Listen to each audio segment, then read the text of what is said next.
Hello, everybody. Welcome to this week's episode of Late Night Craft Talk. We are live tonight, folks. And I'm sure about any second now we're going to see Maya signing on. But sharing is caring, but we are live. I am solo tonight. Svea is at Stanford Pow Wow this weekend. And so a lot's happened the last couple of weeks. We're going to address when the show starts of just why we haven't been on the air the last couple of weeks. But we're back live, and we'll be live next week also. So right now, we're just waiting for a few people to sign on, wait for those comments to go. We've got a couple of viewers so far, pure awesomeness. So let me look up a few things here. I've got a real 10 minutes right here of me talking, but going to be fun tonight. And hello, Maya's on time. Let me get that. Hello, Maya. Did you miss us? We missed you. We missed being here. So again, I am solo tonight, folks. Svea is at Stanford Pow Wow.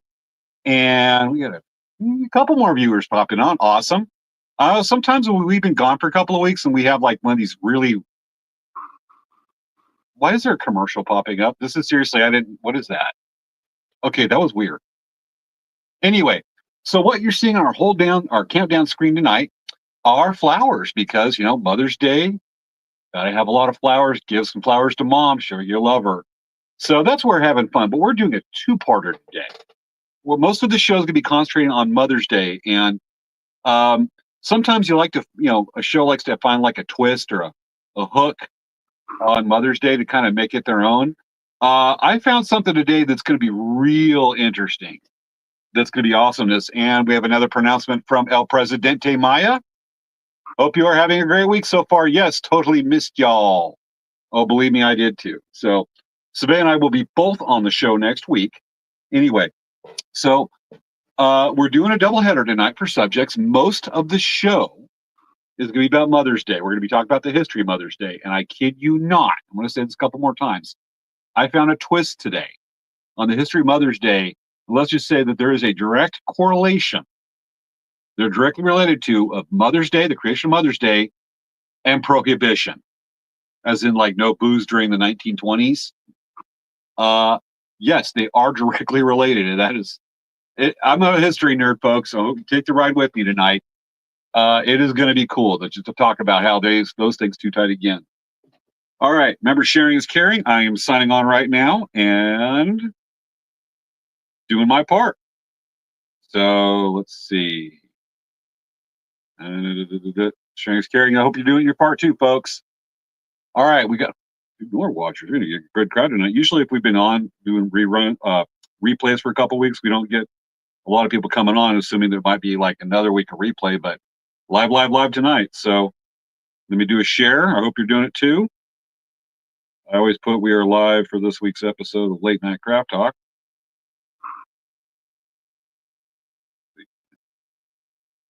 I hate when things do like capitalize the wrong words. Late Night Craft.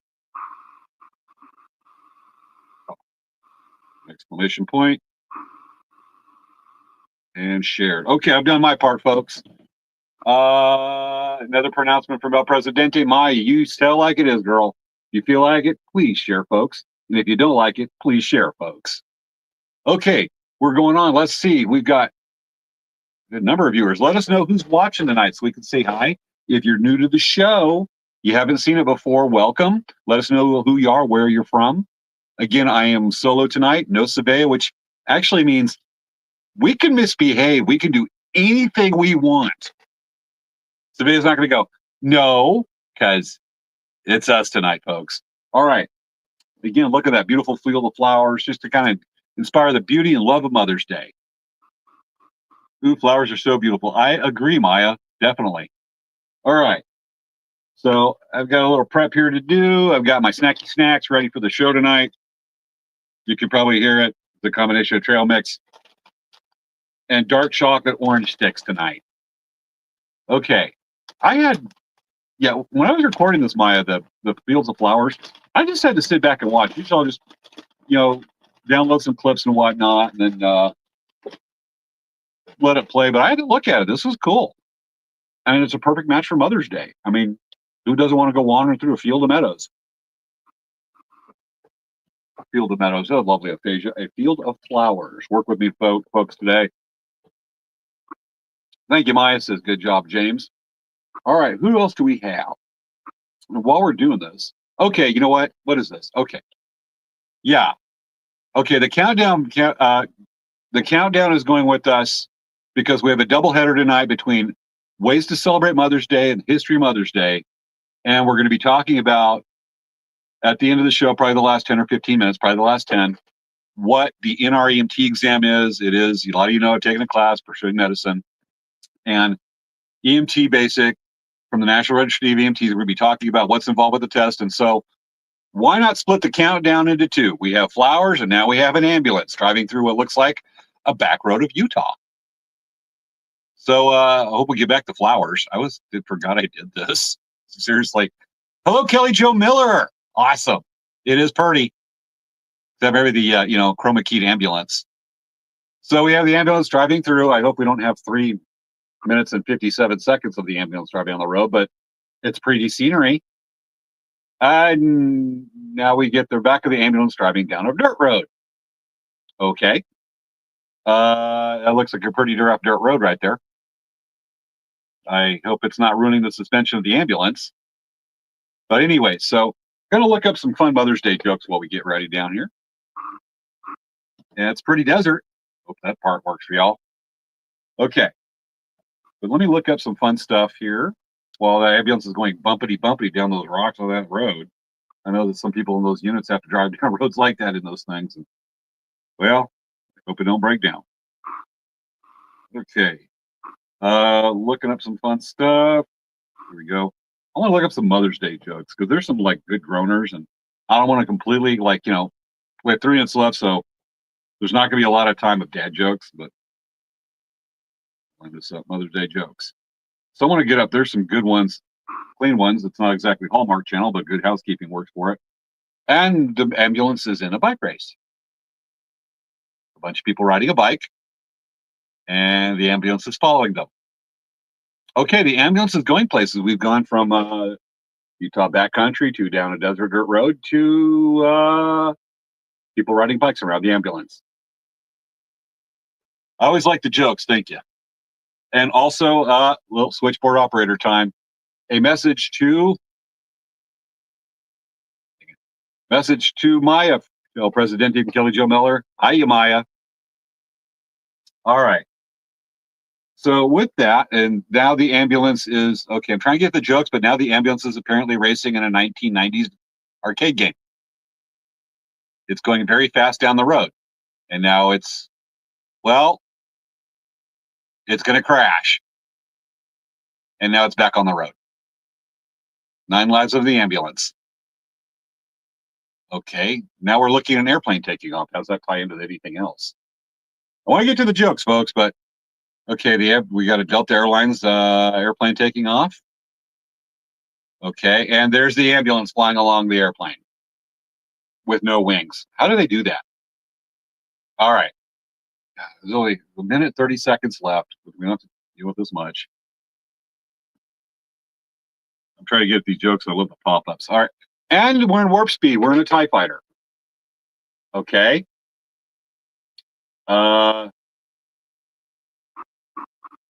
know that the people that fly the TIE fighters, an ambulance ain't going to work too well for them because they usually get shot down quick. All right. Then we have, they're over a planet and there's ships taking off and they're dropping off other TIE fighters. There's a TIE fighter in formation and the ambulance again. Well, talk about being on demand. It's a space ambulance with Michelin tires. All right. So we are now flying through space with an ambulance in the formation of TIE fighters. Do no harm. Doesn't work. All right. We got some more. I got some more switchboard operator stuff to do.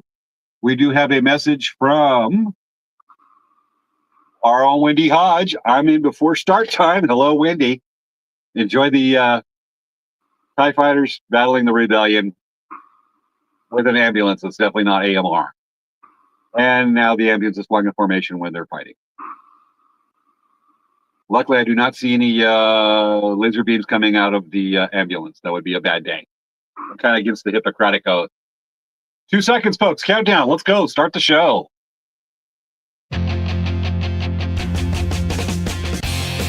It's time for Late Night Craft Talk with hosts Svea Yang and James Hermes. On tonight's show, we have a two-parter, Happy Mother's Day and passing the NREMT exam. Why was the mother firefly so happy? Because her children were so bright. It's time to start the show.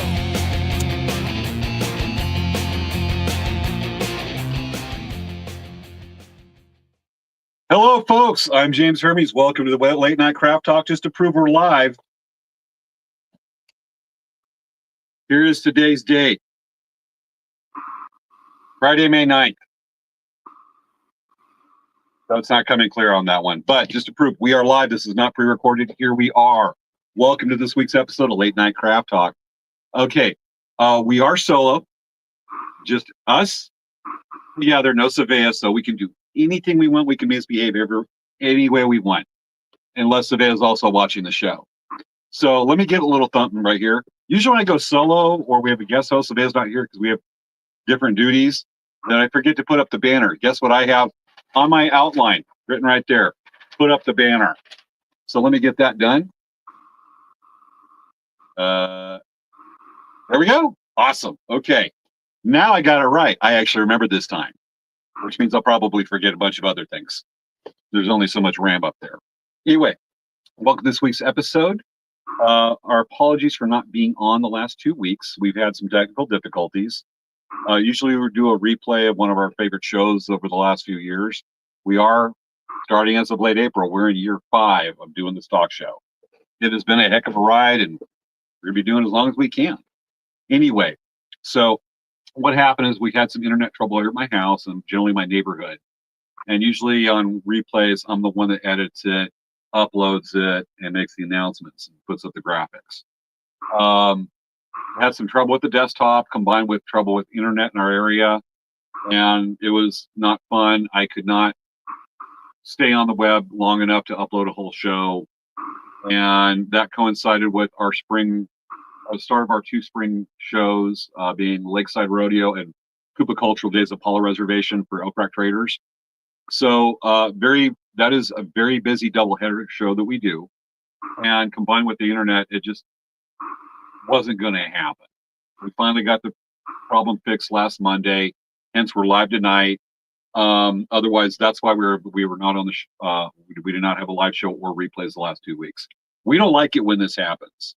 It's rare when it happens, much less 2 weeks in a row. Luckily, we're good. With that, let's see if we got any comments right here to go. Thank you, Maya, for a great joke on the I like that one that was on the opening credits. And Maya says, hello, Wendy. With that, so welcome to Late Night Craft Talk. I got to do the mission statement. This is a show we started in April 2020 during the pandemic to feature, something to do because we're all locked up.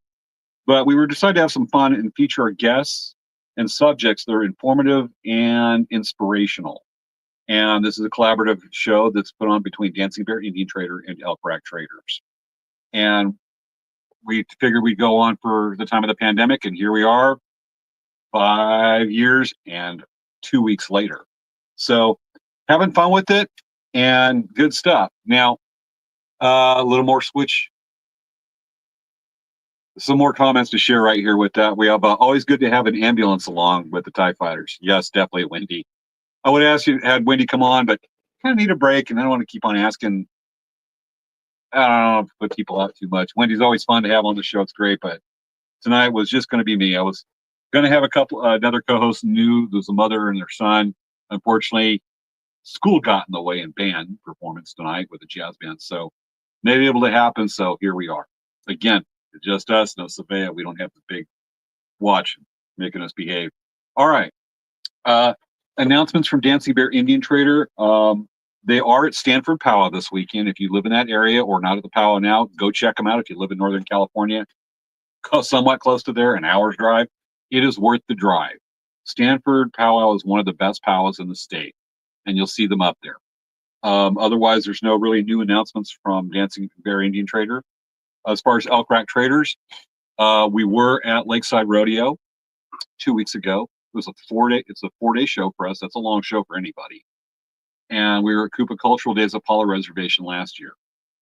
Those of you that came up to say hi and watch the show, live down in San Diego County, that came over to see us at Lakeside Rodeo, that was a great visit. Thank you so much. I love seeing y'all down there. Wendy Hodge. Sure missed the Friday night crowd in the show. Thank you much. And not only did she watch it, she's in it too. All right. But anyway, it was great seeing y'all there. The rodeo action, it's always amazing. And that was actually year 28 for us at Lakeside Rodeo, 27 or 28. So we've been there a while. What's really special is we were at Koopa Cultural Days at Apollo Reservation at the Koopa Cultural Center. This was Friday and Saturday and Sunday of last weekend. And this was year 30 that I showed there. This is year 29 for Elk Rock Traders there, but I actually showed under another business name when I had a partnership back in 95 in the first half of 1996 called Eagles Talent. But we showed there. And for me showing there, year 30. That is our longest running show that we do. And anything we've done since the 90s, definitely is, we've been doing it a while. So we know we have some viewers that watch us from Apollo Res and even Palma Reservation right nearby. Great seeing you. Love working with you. Sorry, got a little rainy on Saturday night with during the peon games. You don't know what that is? That's a form of traditional gambling. It's really fascinating. Look it up, folks. I'm not going to spend a lot of time talking about it. Anyway, so that's the announcements from Elk Rock Traders. I got to check off the list because I don't jump subjects. I keep an outline of the show, and I got to do check marks. So that's what we have. So to catch y'all up, just on what's going on in the last week, other than just business right there, I do have the shoulder injury. It's still there. It is probably definitely a shoulder impingement. I seriously can't lift. I can lift my arm a lot of different ways. This way it's impinged. And so I am going in to get an MRI Friday next week. Work American Healthcare. It takes forever to get even an MRI and a referral. But I'm going in Friday next week, and I'll have an update if I'm able to see the MRI. I can read them. Yeah, I can. I'll have an update on that. Otherwise, the inflammation's gone. Those of you who sent well wishes, thank you very much. It means a lot. So with that, also, that's the latest on the shoulder impingement. And on the school front, this is the last week of the semester, my last week of statistics class. I'm talking about variables and intervals of confidence so much that I'm starting to sound like Stephen Hawking with the math. Totally don't, but so far going well. My final is next week, and I'm finishing a video report for that. And then I will have the final grade I will announce at the end of the month or beginning of June once it's officially in. But right now, it's an A. Unless I jack the final up. So that's what's going on. And part of the show tonight was we're doing NREMT. What is that? That's going to be the last 10 minutes of the show or so. I am taking the NREMT exam. I'm taking it about 2.5 weeks. And I've been studying like crazy for it. For those of you that I talk to on the phone every so often, pardon me if I go, hey, listen to this, and you're going, oh, don't do this. Don't do medical talk. It's crazy weird. Thank you, Maya. So I'll have news on that. I do take it on May 27th over at a testing center about half an hour from my house. And I'll have news on that. It's not an easy test. Okay, with that, that's what's going over the week. And now, running quick tonight. Now we talk about Mother's Day. So, of course, this Sunday, and it's always the second Sunday in May, is designated as Mother's Day. And as I said earlier in the show, there is actually a correlation. I didn't know this till this morning, but there is actually a direct correlation between, I'm thinking in statistics again, between prohibition and Mother's Day. Folks, this is going to blow your mind. For you fellow nerds out there, they're home watching the show because you know how to have real fun and not out partying. We're all nerds here. So with that, I want to go over the history of that. And some of the stuff, other fun we're going to have is we're actually be talking about Mother's Day gifts and Mother's Day gifts, like gift ideas, activity ideas, experiences that you can provide for. I spent like 2 hours, seriously 2 hours this morning looking stuff up to make it really cool. So with that, let's go over the history of Mother's Day. Now, a lot of you know that's probably it was started in the 20th century, but it actually has its first, and let me get something up here. Its first origins and parts to it, you know, the first hints of it actually started after the American Civil War. Okay, work with me here. I'm going to build to it. I'm trying not to go into a lot of detail because I've got the script right in front of my screen. I'm actually skipping through an article, but work with me, okay? We're going to be talking a little history, but this is super nerdy cool. All right. Now, the established Mother's Day. All right. Now, Mother's Day holiday was first celebrated in 1907. And it was started by a person named Ann Jarvis, who's actually credited with being inspiring and helped establish a day to honor the mothers. Now, it was first, the Mother's First Day was actually known as, was the Mother's Day Service of Worship. At Andrews, okay, I'm clipping through, I should have rehearsed this earlier today. All right. Now, okay, work with me. Okay. Now, Ann Jarvis has started a campaign to make Mother's Day a recognized holiday in the United States. Actually began in 1905, the year their mother, Ann Reeves, died. Now, Ann Jarvis had been a peace activist who cared for wounded soldiers on both sides of the American Civil War, 1861 to 1865. And she created the Mother's Day work clubs to address public health issues.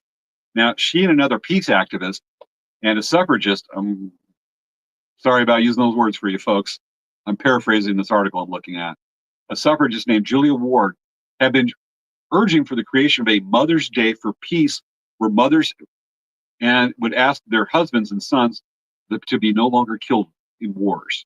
Now, 40 years before it became an official holiday, Ward Howe had made her first Mother's Day's proclamation, and this is Julia Ward Howe, okay, remember the suffragist. Ward Howe had made her Mother's Day proclamation in 1870, which called upon all mothers of all nationalities and to band together to promote an amicable settlement for international questions, the great general interests of peace. These are a lot of big fancy words back then. Anyway, Ann Jarvis wanted to honor this and set aside a day to honor all mothers because she believed a mother is, quote unquote, the person who has done more for you than anyone in the world. There's a lot to be said about that. Now, in 1908, Congress rejected a proposal to make Mother's Day an official holiday, joking that they would also have a problem with a mother-in-law's day. That's a little bit proverbial below the belt. Pardon the pun there, right there. But that's not good. Anyway, owing to the efforts of Ann Jarvis, by 1911, all U.S. states had actually observed the holiday, with some of them officially ranking Mother's Day as a local holiday. The first one being, of course, involved surprisingly, West Virginia, Jarvis's home state. In 1914, Woodrow Wilson actually signed a proclamation designating Mother's Day as the second Sunday in May as a national holiday. Now, here we go. Okay.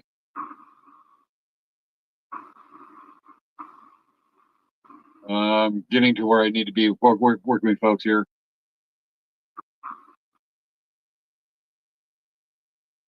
Okay. Here's where this gets interesting. Now, the United States, the modern version of the holiday began in the earliest 20th century at the initiative of Ann Jarvis. I'm kind of skipping a part over here. She organized the first Mother's Day service of worship and celebration as Andrews at an Episcopal church in Grafton, West Virginia, where she's from, which serves as the International Mother's Day Shrine today. Remember, this is the person that's starting it. Now, it's not directly related to many traditional celebrations of Mother's Day, this shrine, but that have existed throughout the world over thousands of years, because the Greeks actually had a cult called Cybele, with the mother deity being called Rhea, and the Roman festival Hilaria, or the other Christian holiday being Mothering Sunday. This is an old Christian celebration. Now, in some countries, Mother's Day is actually synonymous with these older traditions you would find over there in the Middle East and Eastern Europe. The American version of Mother's Day actually has been criticized for having become too commercialized. I'm sorry, folks. The article that I have that I'm paraphrasing is jumping around, so my apologies on this one. Okay.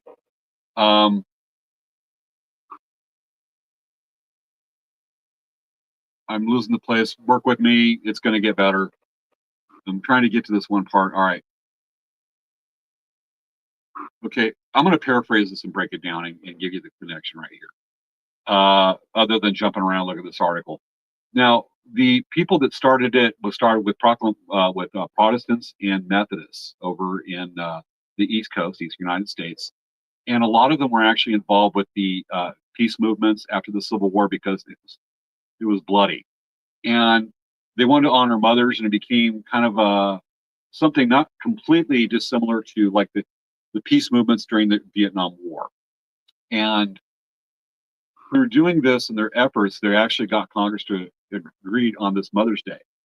But the same people that actually want to establish Mothers for Peace and peace movements because of the horrors of the Civil War actually started, and this is kind of a typical Lutheran and Methodist movement that happened. They were strong in the Eastern and Midwest United States at the time.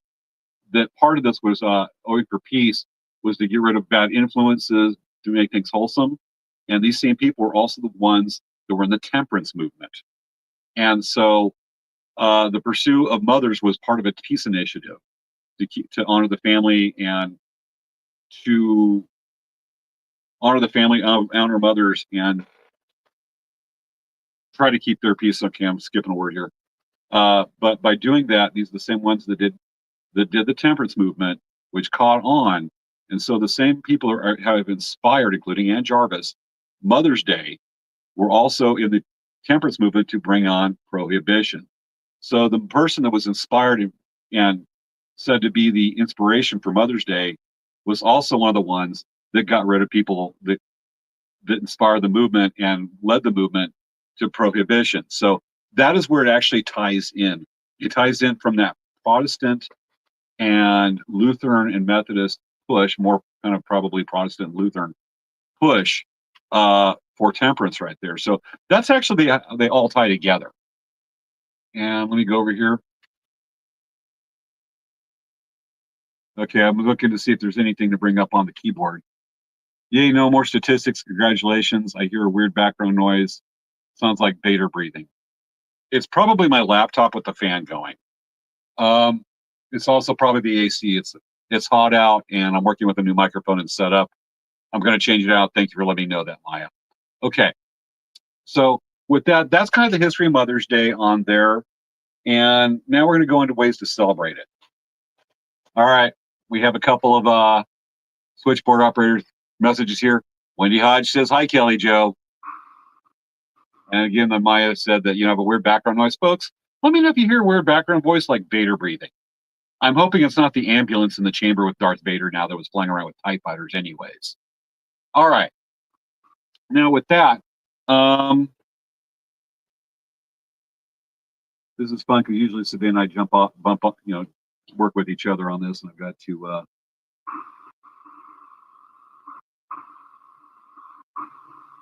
there we go. Okay. All right. So usually the PowerPoint lined up. Now we kind of went over the history and a little rough, admittedly, about the history of Mother's Day, but we want to go into now probably the gifts of it. And we have some Mother's Day ideas you can do as far as gifts and activities that, again, I spent a couple hours putting this together this morning. It was, this is really cool to share. So let me get that for you, folks. Okay. StreamYard has changed things again. All right, now, Mother's Day gestures. There it is, finally got up there. Now, this is some fun stuff to share. Now, this is for you if you're looking to try to do something creative for Mother's Day, a new experience for, or even to family members that you want to do. I want to come up with, we have the typical stuff like flowers that is just part of the standard, but some new twists to it. And maybe even some ideas you should probably be avoided. Now, the Mother's Day gestures, flowers is always great. That's a classic right there. And then there's also breakfast in bed. So this is some of the stuff you can hand at sons, or if you have a mother, you can get real creative with it. But you can do breakfast in bed. But notice there's the card right there, because that's actually one of the things. And this is a refinement, is you can get your mother a Mother's Day card, or you can create a handwritten card or letter and deliver it with that breakfast in bed to do that. Because just to spend that much more effort to put it together, to spend that time in it, is going to touch a heart, and it means a lot to the moms. And moms that watch this show, back me up here. Let me know if I'm right or wrong on that one. Let me know if you agree or not. And with that, another gift idea to share is go out for brunch. Doesn't have to be brunch, can be lunch.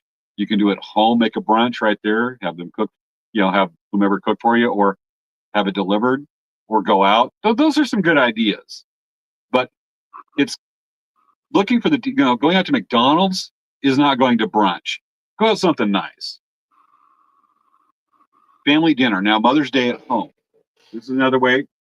You don't want to go out for brunch, but you can do the family dinner. And I've seen where some were like a single son or a husband will come over and take their wife out to dinner, but a family dinner, but not just with the kids. Invite friends over. Invite your mom's mom, your own mom, whoever's mother-in-law, and have the family dinner and invite some friends over. Kind of just expand the meaning of it and show that family is more existential, more varied, and more widespread than just blood relations on that one. It means a lot. And another one, can't beat this, home spa day. This is one of those things where Svea would be filling in on this. All right, home spa day, get a subscription service, get some stuff. And let them work with that. I'm a guy, okay? Can I work with? This is not something that's easy to do. All right, another would be, and this is a little bit original. This is a little bit of twist. How many of you ever thought of a Mother's Day, a movie marathon, where you can go over and watch movies with mom, watch her favorite movies or movies that she's been wanting to see, and watch it with her. Bring the family in to do the movie marathon. Unless your mom is likes Hallmark movies, then at which point, remember, it's for the love of your mom, you're having to sit through that Hallmark movie. Okay, we've got a couple things to share right here. Before we move on, we've got a couple comments that see right there. Maya loves the brunch idea. Always a winner. Always a winner. And Wendy says, Darth Vader is behind the blanket. Here's what's behind the blanket. It's a polar bear in a snowstorm. And honestly, it's probably the fan. All right. Other ones to do is Wendy Hodge says, Ron and I got them a solar generator for Mother's Day, Father's Day in case of another hurricane. If you remember, Wendy was on the show a few weeks ago, we were talking about natural disasters and emergency preparation. And she was talking about her parents that live over in, I believe it was North Carolina, when the hurricane went through there and just devastated the area. The mountain country out there. And that's why her son got her the solar generator for emergency prep. And just want to give a little background on that one. Okay, Wendy also says brunch is a good idea, Maya. Don't have to get ready too early. I'm sure y'all not going to argue with the idea. Breakfast in bed or staying in bed for an extra while on Mother's Day morning. That's universally a good thing. All right, with that, let's get back to the presentation. So, some other fun ideas: movie marathon, and the video. Now we're actually going into. Come on, thing. What are you doing? Movie marathon. I gave away a joke. All right, so Mother's Day at home. We move on now to Mother's Day virtual long distance ideas. Surprise video call with the family. So if your parents maybe live in another state, 2 hours away, can't make it, or the other side of the country, um, they probably have a cell phone. If they have a computer, hopefully, and I know this was really established during the pandemic, but get brothers, sisters, whomever, uncles, whatever, to call and do a video call and have a great, you can do brunch. This is actually a great idea. You could do brunch over the phone. Have people fix up their own lunches and they're eating right there at their table with other people on the video and you're sharing a meal together, even though it's virtually. But surprise video call means a lot. I did that with some friends. I helped set that up for friends during the pandemic and for elderly parents. And it was always a hit. So that's something we can do thanks to the modern age. Other ideas is the Mother's Day virtual long distance ideas. Get mom a digital gift or download. If you can't see her there, I mean, some people might say it's kind of like gift cards. It's impersonal. No, because I got to disagree with that. It's like you spent the time. You don't know what they want. You want them to get what they want, what they're looking for. And so you can do that with getting their favorite movie, like John Wick. My mom likes John Wick. Probably kicked his butt. She's probably watching the show right now. All right. So digital download, gift idea, give a Netflix subscription. Other Mother's Day virtual long distance ideas. Online class together. You can get her a yoga class. A crafting class is usually a hit. And do it with mom. Sit with her or sit with her virtually where there's typically on Zoom and do these classes. Do it together. Have the experience with mom. That's about the sharing, is being with her or sharing that experience on Mother's Day to really kind of bring it home for her a bit. Now, other Mother's Day virtual and long distance ideas would be, okay, we're moving on to this part. Mother's Day experiential gifts. Experiential. That's not the aphasia. That's just a hard word to say. So experiential, the experience, going after the strong Mother's Day experience. A day trip to the beach. Subscription box with cheeses, perfumes, soaps, oils, candles, whatever she digs, and let her feel like the candle of the month and have a subscription service where she gets it for like a year, 6 months, whatever. And then tickets to a concert event, like apparently Metallica.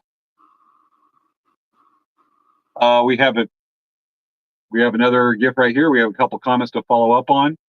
Is from Maya. I love giving gift cards, especially if on a budget. Yeah, and I think I've heard it criticized. I got to go back to it. Criticized that gift cards are impersonal. That person's probably anal anyways that will say that. Because you want the person to get what they want. My mom, you just give her gift certificates or gift cards to Home Depot, get power tools. She's happy with that. And I'm serious when I do. Each their own. Okay. So one more actually that might be a little exotic, but it's actually not completely unheard of. This is actually done. Is for an experiential gift for mom. Skydiving. That's for the moms that are really badass. Wendy says, good idea, especially if not sure what they want or color they may want. And we have, it looks like it's on Twitch. We have our weekly troll on. So, hi, troll. We're going to kick you off right quick. All right.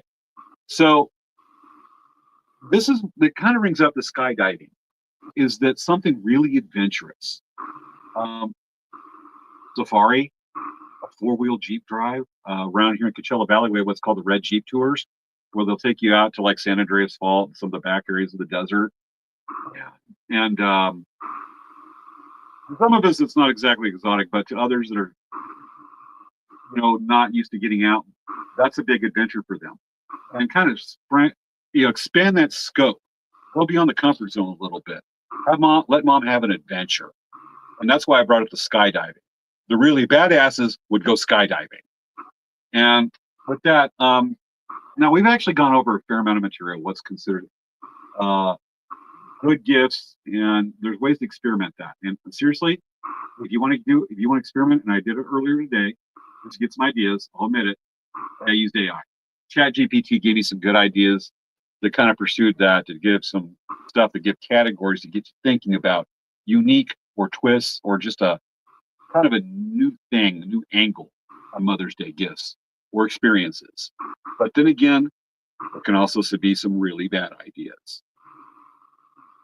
Like that. Which one of you would like that armadillo statue with the bow on there as a Mother's Day present? That's apparently also strung with garland for Christmas. That's called somebody's really desperate to just grab whatever the heck they could to make a decoration for mom. I think that's probably $3 at a dollar store in Texas. Wendy Hodge says, put the troll back under the bridge. Oh, believe me, I have. I used to clicking right there to ban them off the show. All right. Others bad ideas. Seriously, I have illustrations for the rest of the next few slides, but just between the armadillo and this IOU.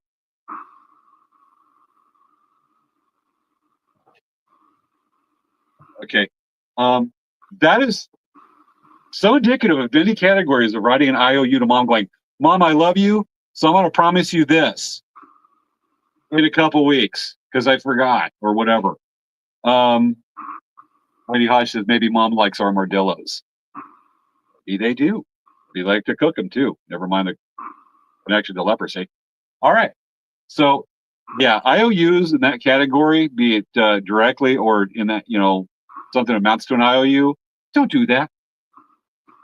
Kind of shows just a bad idea and a bad taste, especially like this. Buying your mom a self-help book is just as bad as probably a little worse than an IOU, because it's showing mom that you didn't think of her, you haven't pre-planned, and if you get mom a self-help book, that's kind of saying, Mom, you got problems, but I still love you. Or it's just a put down. When I thought the self-help thing, and I actually read people that have given their moms self-help books going, I love you, I just want to make you a better person. It's not taken so good. So yeah, self-help books, bad idea. Let's see, we got another one. Oversized wall art. Especially with the cow with the flower. There's oversized wall art you can get at a local Hobby Lobby that looks like this picture, but with like a dude's wearing a suit, and it looks like a mayor of a small town in the Old West. And then you look at that, it's just like, I'd rather have the dogs playing pool, which actually is kind of cool in a really tacky way. But oversized wall art, bad gift idea. And then I think we have one more here. Cleaning appliances. She looks a little enthusiastic to have the vacuum. That, or she's just gone crazy and she's going, ah! Like a mad person is going over to attack hubby, the hubby that gave her the vacuum cleaner. I think that's about it. Yep, that's about it. So those are bad ideas and good ideas. And we got a couple more comments worth catching up on here. We have another one from Wendy Hodge that says, the opposite of IOUs would be a coupon book of things to do for her. That's a great idea. That's actually really good. Make a coupon book. You know what? That brings up, there's actually a trend that was going on earlier this year, and I think a little bit last year on social media, where there would be like I'll use this as a random example. I have a Target gift card here. Speak of the devil. All right. Say that you have some, even though these aren't, you got some index cards with different activities, like say 2 or 3 different activities to do. Say, Mom, pick one. And she's got to pick one. You can go to the beach. go out to a nice restaurant, go to the park, go skydiving on the index cards, and have her just pick one. That way it's a little spontaneous for you too. And she picks it and goes, oh, so we're going to do that today. That looks kind of fun. And doing that. But even the coupon where mom has to turn in a coupon for this trip or that service or this dinner, she's got to turn it into you. That is a great idea. And Maya says maybe a handmade card. Yeah, we talked about that a little bit earlier, a handmade card or a letter on a handmade card. I have an aunt over in Kansas who occasionally watches the show. Hi, Anita, if you're watching. That does a lot of stuff with Stamp Me Up. Sorry. And she does a lot of her she'll do handmade cards for clients, and they're really neat. Looks really cool. With that, so we've talked about good ideas, bad ideas, and some twists for Mother's Day. And I don't know, folks, let me know. I got one more segment I'm really iffy about bringing it up. And I think we've gone over some actually really good ideas in the short time we've been doing this. Is ways to improve relationships with the mother. This is a broad category. I've actually got an article preloaded on here that we can cover and explore together. But let me know. Should I go there? Should we go there tonight? And it'll probably take, with the time this streams, and I ask that question, probably take about 30 seconds till I hear a yes or no. Kind of take a survey here. I've actually got it, and I can load it. I can tell you about it now. Is it says 7 ways to improve your relationship with your mom. Somebody have a tight relationship with your mom. My mom, they all like to blast me because she doesn't make Employee of the Month. Almost does. Almost every month. But you blast me for not making it. I don't think it hurts my relationship with her. But, okay, Wendy Hodge says, sure. Ways to improve the relationship with mom. Maybe this is not for you, but to share with a friend to guide them on this, because we've always had those friends, we know other people that just don't have the healthiest relationship with their mother for any one of 1,000 reasons. Maya says yes. Okay, we'll go there. Let me get it lined up right quick. So I'm going to do a share screen.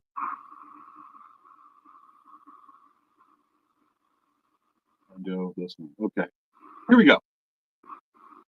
7 ways to improve a relationship from the Colorado News and Culture from MSU Denver. I looked at this earlier, and I think this was the most holistic article I could read on that one. So let's take a look.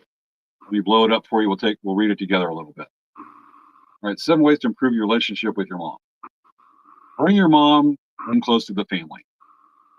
Once you become a parent and have your own family, you face a daunting number of duties and responsibilities. It can be easy for grandma to become lost in the mix.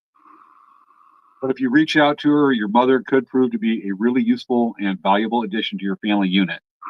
Inviting your mom to play an active part in your children's lives will give you some respite and help all of you, all 3 generations. Okay, this is not such a... This is approach where they talk about involving the family and just get busy with your own and bring mom in with family, family activities like that.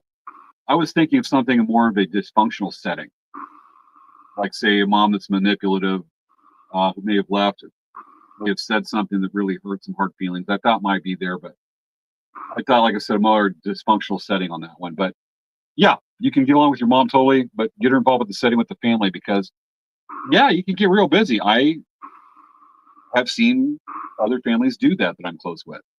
The kids get too active, and the families are still up sitting there going, and they might contact a couple days later. All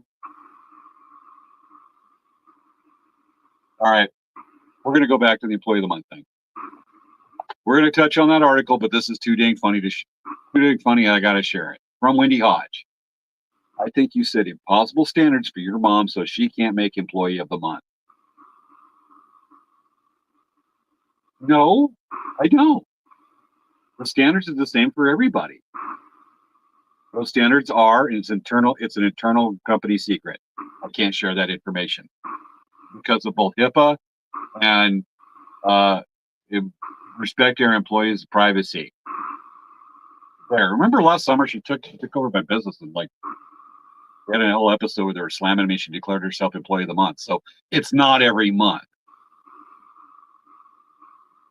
Matter of fact, I don't know if she may be watching the show. Wendy says, right.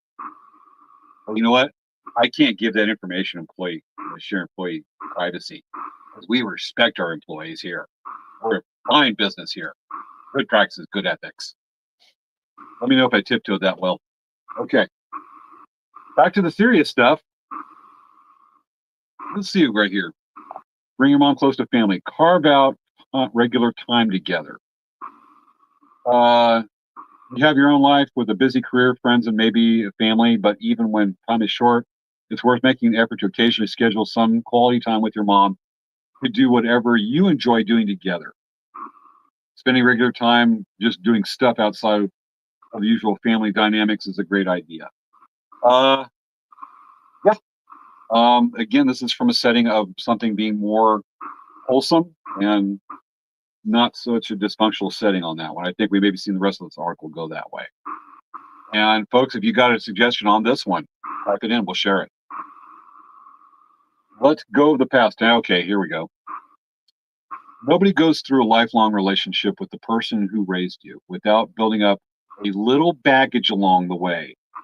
Most of us, for example, will still remember our teenage selves bristled at mom's rules and expectations, while she was almost certainly horrified by some of our choices. However, the adult version of the mother and child relationship could tell a different story. With a little work, you may be able to let go of the past wobbles and uncomfortable dynamics and reset things on an equal footing based on empathy and mutual respect. Once you put that clunky baggage aside, you may find yourself with a really good friend who loves you and knows you like no other. There's a lot of things to be said about that.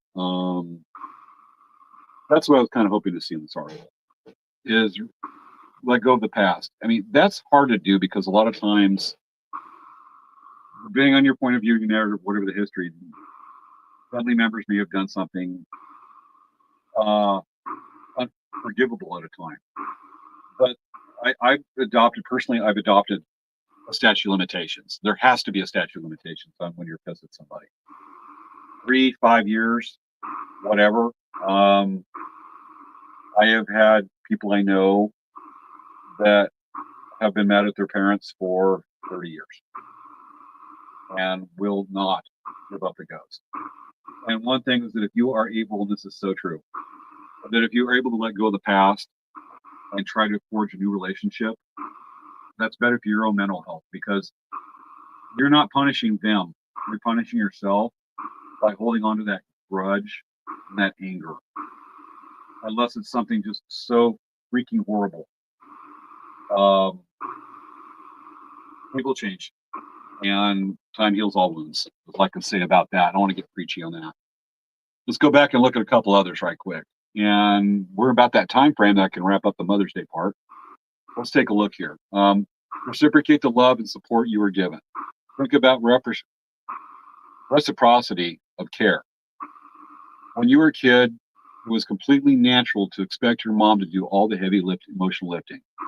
The leaning in, the tending, the checking, that everything's okay. Now, though, we'd probably appreciate it if you check in occasionally to make sure she's doing well. There's a lot of good things about this.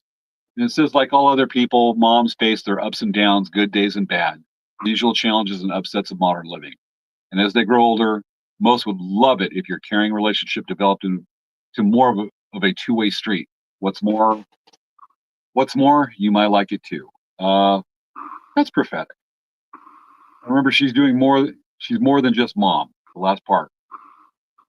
Even adult children often think of their mother as just mom rather than an interesting and autonomous person with their own needs and wants. Part of the joy of developing a fruitful relationship with your mother as an adult is getting to know other sides of their personality. The ones that are completely removed from her lifelong role of caring and fussing over you. All of our moms had a whole other life before we were born, and even now, as the poem goes, they contain multitudes. It's worth putting in the time and effort to discover all those extra layers and get to know that person. Again, it could be for your own peace of mind. I think that's a great way to actually close this segment of the show about Mother's Day on that one. Is forgiveness. I know that some people have an issue. Yourself, for your family, for your mental being. Let there be a statute of limitations on grievances. All right. I hope you enjoyed the Mother's Day portion of the show.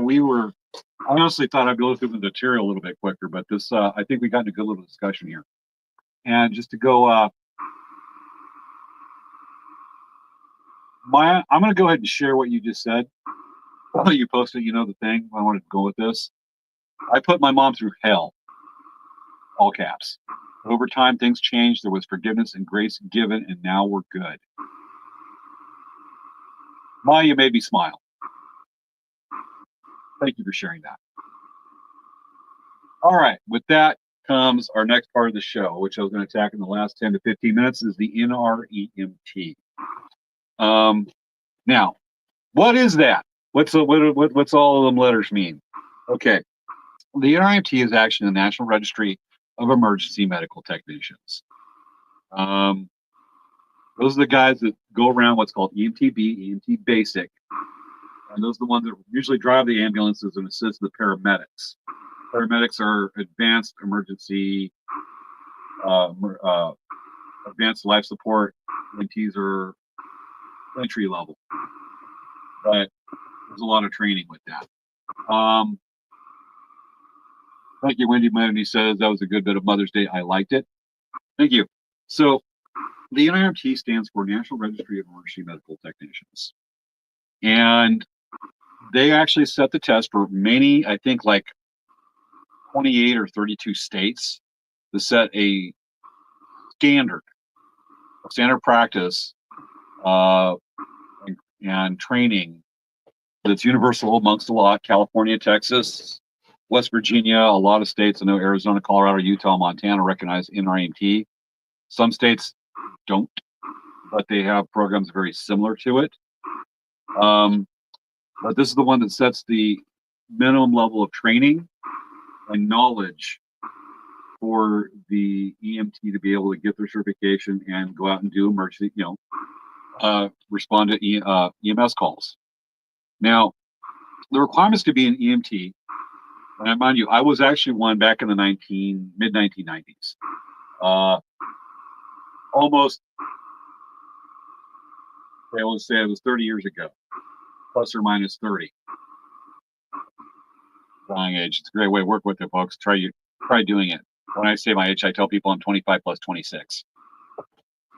So, requirements to be at least 18 years old, don't have a felony conviction, have a clean record, clean driving record too. Believe it, they check. And you have to actually sit down once you sign up for the class. If you remember this, I took this class back in 2023, and finally get around to take the test. But the requirements are to sit through 189 hours of didactic, which means actually classroom learning. That's the fancy college term for in class, sitting through lectures and whatnot. Yes, Wendy, they had EMTs back then. Well, I'll tell a personal story on that one. 189 hours of didactic and skills lab training and 24 hours of supervised clinical experience. I had to do about 3 ride-alongs and attend part of the fire academy and do ride-alongs with ambulances. Same thing, I had to do 2 12-hour shifts back in the 90s. That part hasn't really changed. So that's what it takes to be able to get the instructions on that. And when you're in a college class, when I took the class, our final, we had to take an assessment, a skills assessment, like what a lab. We're actually given a scenario, have to show we probably know how to use the equipment that would be found on an ambulance, and we had to pass a medical and a trauma assessment that's proctored by the person who's part of the EMS faculty, and you have to pass that part. And then there's the written final. The final was 200 questions. It was a butt buster. I walked out going, ugh, after the final, but got an A on it. But that was a brain bender on that one. And then you still have to take the NREMT exam. That's just the final to pass the class at a local community college or established EMS academy. Then the actual test is not based off, it's based off national standards, not what's in your textbook. In the textbook, you have what your test is by EMT standards and your local standards for the state. And then you have to go over, and it's a slightly different narrative or point of view or interpretation, is the test that's slightly different, the style, the one you may get in a classroom setting. It's hard to describe. I can only make allusions to what it is. And the NREMT is established by the National Registration of Emergency Medical Technicians. I've said that. And you have to pass what's called a psychomotor test. A psychomotor test is not a crazy person driving behind the wheel. It's a fancy term for saying that you can think critically and understand the subject and take action.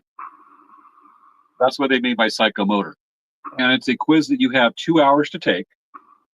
It is proctored, which means you have somebody watching you when you do this.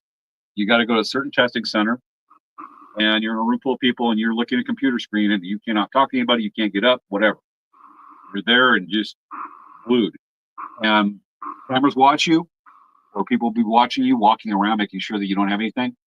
You can't have a watch with you. Your phone's kept in a locker. You can't have any jewelry on you when you take this test. I take it so serious. And it's 70 to 126 questions. The computer reads if it's adaptive. It can tell us if you understand the material. And if you understand the material, you're getting it right, it will stop at 70 questions. If it doesn't, it keeps on going to try to throw extra challenges or test your knowledge base. It's like super like sophisticated how they do this. But it can go as much as 126 questions. And you have 2 hours to finish this thing. My goal is to have it done in less than 45 minutes, but I'm not going to screw myself if I need time to think about a question. That would be really cool if I did. So that is what the NREMT exam looks like. We've got a few minutes, folks. Let me know. I've actually, for my training, I didn't realize my time limit was almost up because you have 2 years once you complete an EMT class to take the NREMT exam. And so I've been brushing up like crazy the last 2 or 3 weeks, and I still have 2.5 weeks till I take the exam. Let me know, should I show you some of the material I've been going over, or should we take a little practice exam together? Or you watch me take a practice exam? Let me know on that one. Yes, Wendy, that is a lot of questions. 200 questions, yikes. Yeah, I think the final for the MT class may be harder than in our EMT, but then again, we don't know. I've been taking this thing. But it's been a couple years. That's why I'm brushing up on all this stuff and making sure I know damn well. A 200 question final is not, you can answer a few extra questions wrong than you can on, say, a 70 question quiz. So you got a little more leniency on that 200 question final. Okay, folks, let me know. I'm going to look at the comments here. Let me know if you want me to go over. We go ahead and look at a few practice questions because we got 6 minutes left in the show. Let me get some lined up right quick so we can actually look at it, just in case you do. Or I can show you some of the stuff I've had to cover. And that's a lot of questions. Okay, I'm not getting any comments yet on that one because, again, we're on the show together. We can misbehave how we want. Svea's not here to go, no. Okay, while we're waiting for that, we're waiting for some of the comments to see, folks. Practice questions, yes. We have a couple of that. All right, we'll do that. I did say I would share a story on did they have EMTs back then? EMTs back in Riverside County back in the 1990s, especially early to mid 90s, were not highly regarded. And our scope of practice was a bit broader back then too. I've actually intubated people, and these days it is much narrower in the state of California. When I got into class, it happened a few times where I would ask a question and the instructor would go, "That's beyond the scope of practice for an EMT," and I go in, "Since when?" He goes, 2005. I'm going, "Oh, yeah, there was a dinosaur." All right, practice quiz. Let me bring one up. So what I'm typing is NREMT exam practice questions. And we're going to set this up. We're going to go through a special website. Here's one. It's actually part of the organization. So let's take a look. Let me do a share screen. So here's one of the practice questions. Let's go ahead and pick one of these. Never mind all the pop-ups.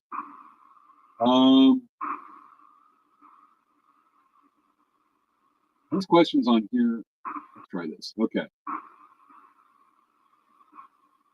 Here's a good one right here. So let me zoom in on it a little bit. Never mind pop-ups. Here's one of the practice questions I typically take. You are dispatched to a park where a 15-year-old male has a severe life-threatening injury to his leg. His friends called 911 after they could not reach his parents. What form of consent gives you the ability to begin treating the patient? So a lot of the categories that the NREMT looks at is operations, protocol, ethics, decision-making. It tests your knowledge there just as much as it does on medical and trauma scenarios, as well as just functions of the body and anatomy. It covers all those areas. It's very broad in what it covers. That would actually be implied consent. Let's check. Correct. What do you know that's actually working tonight? Usually this thing goes blank on me, so that'd be correct. The parent or legal guardian. Let's check out the next question. We're not doing all 30, folks. We're just going to do a few. You arrive on scene to a patient who has fallen off a roof. During your primary assessment, you discover the patient needs to be treated for apnea. Apnea is a lack of breathing. If the person's not breathing. So apneic, it's actually going to be either in context is either going to be not breathing or a blocked airway. What is the proper way to open the patient's airway? So yeah, blocked airway. So when we break this down, let me know, folks, what you think the answer is, what you would do. I'm going to say right here that we have a patient who's fallen off a roof. So they've fallen. That could be a possible back injury or head injury. During your primary assessment, you discover the patient needs to be treated for a blockage in their upper airway, apnea. And so what would be good? Place your fingers at the teeth and push open the mouth open. Jaw thrust maneuver, head tilt, chin lift, or slowly tilt the head back so as not to compromise the spine. Well, let's break this down. If you move the head at all and slowly tilt it back, you're still compromising the spine if they have a spinal injury. Place your fingers at the teeth and push the mouth open. No, because if there's still a gag reflex, they can bite down on your teeth. And because you're dealing with a neurological gag reflex, not good. Jaw thrust maneuver, head tilt, chin lift. That goes with the last one. That is manually moving the head, which could, if you've got a spinal injury, could make it worse or make a person paralyzed. We don't want that. That's called a bad day. So we're going to say jaw thrust maneuver, where you actually take your jaws. Let me show this. On my mouth cursor. Okay. You actually take, if the person's lying down, you actually take and force your jaw forward, jaw thrust, and maintain the throat so you have an open airway. That's what you do for a person with a neck injury instead of like the head tilt chin lift. And so let's see what the answer is. And you know what? We're going to do one more. It's 11 o'clock, but we're going to do one more. We're going to say jaw thrust maneuver. Is it correct? Yes. One more, because Svea's not going with the clock. A patient has left-sided heart failure. What kind of edema would the patient have? Now, edema is a buildup of fluid. And we look at this. It would say left-sided heart failure. Would they have pulmonary edema, systemic edema, macular edema, or lower back edema?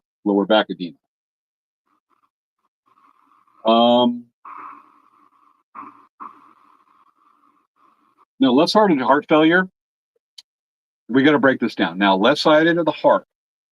Okay, folks, yes. I'm smart about this. I've been studying it. Maybe it shows. So, left side of the heart, you got the left ventricle and the left atrium, ventricle. And oxygen comes out of the lungs through the pulmonary vein. We got to get into that, why it's called a vein. It comes into the left atrium, goes down through the mitral valve into the left ventricle, and is pumped out into the body. Now, if a person is having left-sided heart failure, then that means not enough blood is getting into the heart and starting to back up into the lungs. And that would be pulmonary edema. So let's see if that's the answer, because you got to think about these things. Let's see what we got. Jimmy Yard, why are you doing this to me? We're going to say pulmonary edema. Correct. And when the heart muscle is injured after an illness or heart attack, the blood cannot circulate properly. I covered that stuff, the whys of it. And so those are some of the practice questions. And that's actually, I think I gave a reasonable example of the thought process you have to break down and examine each of these. And I hate story problems. Thank God this isn't now. I would be going, yeah, no. Anyway, and those were fairly simple questions. There's some that can be doozies. And I'll sit there going, oh boy. You got to read it carefully. There's really no wordplay on this one, but I think that last one gave us a good example of how you break things down. And you got to know some medical terminology. Be smart, or me trying to get smarty smart. Let's catch up on some viewer comments. So we're going to wrap it up. Okay. Maya says, I had edema at left heart once. I'm sorry to hear that, Maya. Wow. I'm so glad you're here with us, obviously. We wouldn't have El Presidente. We would be leaderless without Maya. Maya, you got to take care of yourself, so you're around for a long time for this. You are a leader amongst our group. Maya also says, that's my guess, Lowell. I would have passed. Pasu. And then Wendy says, 3 out of 3. Great job. Thank you. All I need is 70 out of 70 in the 2.5 weeks. Nervous? Yeah. I make myself go, I'm going to pass this thing. I just got to put the work in and make sure I get it done in less than 45 minutes, because I got to set goals. And I am admittedly rusty as hell on a lot of this. I spent an hour. There's a thing called the Glasgow Coma Scale. This is me studying. Seriously. Here's a notebook. And here's me writing down over and over and over and over again. That's 5 pages of writing down to memorize the Glasgow Coma Scale, which is actually an assessment of a person's alertness based off eye movement, sight, verbal, as well as motor assessment. And you can get a good score on that one. So it's based off, how alert a person is, level of consciousness. It's the Glasgow Coma Scale is not something that is assessed on somebody that's asleep by a person eating haggis and wearing a kilt. I love that joke.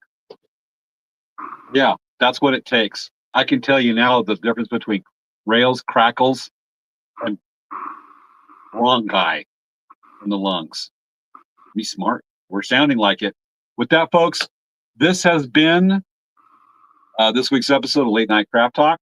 I'm going to get that off there. Sorry about that, Wendy. And we thank you for watching. I hope, seriously, it got a little rough in places. I've been doing statistics finals and homework. But Svea's back next week. I think we actually touched on some really good stuff today about Mother's Day. And then some of the smart medical-y, medicine-y stuff about that. So we did a double header. Thanks for being part of it, watching. Been fun. And again, Svea and I are back live next week. We got a few subjects that we're talking about doing. We'll put that on the promo that we put out on Wednesday next week. But otherwise, been fun. Feel the love. Thank you for watching. And get ready to dance to the music. And I got to get it queued up. If I was smart, I would put it in a file. I already have it preloaded on here, but I can't be efficient, apparently. And we can watch Jar Jar Pickles, watch Svea and I go, meow. All right, folks, dance with me on this one.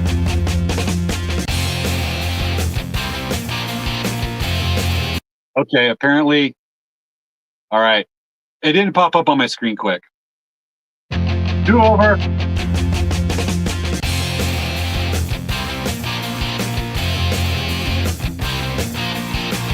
I'll pretend to be Svea and me and do the thing at the end with Jar Jar Pickles.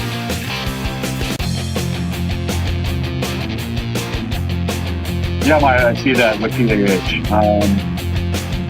Got it. Got to watch the blood pressure hugely. Oh, ain't he cute? And Svea will go, no.